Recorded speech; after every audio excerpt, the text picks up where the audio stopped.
त्याच्यामध्ये पडळकरांनी जी आंदोलनं केली त्या आंदोलनामध्ये गो बॅक मोदी म्हटले, त्याचबरोबर बिरोबाची शपथ वाहिली, समाजाला शपथ घातली की मी माझ्या घरातलं कोण जरी उभं राहिलं तरी भारतीय जनता पार्टीला आपल्याला आरक्षण दिल्याशिवाय मतदान करायचं नाही, अशी बिरोबाचे एक भावनिक साथ, बिरोबाची शपथ घालून भोळ्या बाबड्या धनगर समाजाला शपथ दिली. समाज हा अतिशय भावनिक आणि राजकीय पॉलिटिकल हा मागासलेला असल्यामुळं प्रशासन दरबारी आपली समाजातला कोणीतरी प्रश्न मांडतोय म्हणून प्राथमिक समाज हा कुणाच्या एकट्याची जागीरदारी नाही आहे, परंतु कालांतरानं प्रत्येक 5 वर्षाला 10 वर्षाला नवीन नवीन नेतृत्व उगवत असतात, ते लढा देत असतात आणि समाज जो प्रामाणिक लढतो त्याला पाठिंबा देण्याचा प्रयत्न करतात.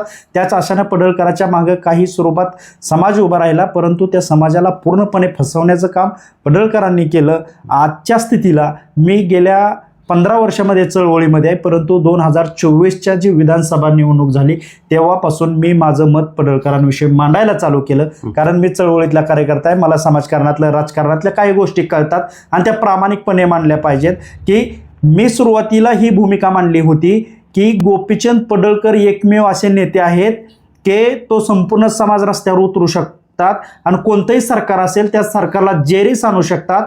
तर त्यांच्यामध्ये जी ताकद आहे ती त्यांनी कुठल्या पक्षाच्या किंवा नेत्याच्या दावणीला बांधू नये, ती समाजासाठी वापरावी. आणि मग गोपीचंद पडळकर एकच जन्माला येतो, मनोज जरांगे एकच येतात, डबल व्यक्ती येत नाहीत.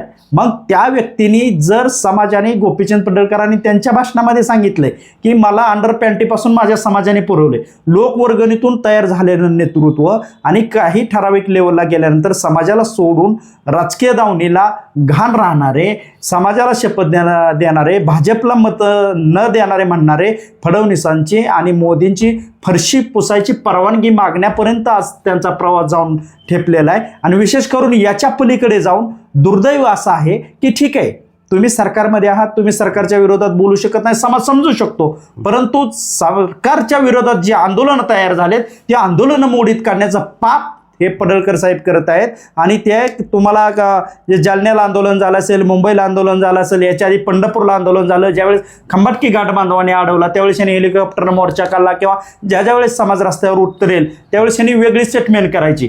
गेल्या वेळेस ते शरद पवारांना कोरोना झाला असं म्हटलंय, परत आता म्हणले जयंत पाटलांना रक्ताची आंघोळ घातली. आमचं तुम्ही कुणाला बोलल्याला काही मत नाही, पण ज्यावेळेस समाजाचं दुर्लक्ष व्हावं किंवा मीडिया डायव्हर्ट व्हावी, समाजाच्या कार्यकर्त्यांना मिळू नये किंवा समाजाचं आंदोलन टीव्हीवर दिसू नये, हे प्रामाणिकपणे ते केविलवाना प्रयत्न करतात.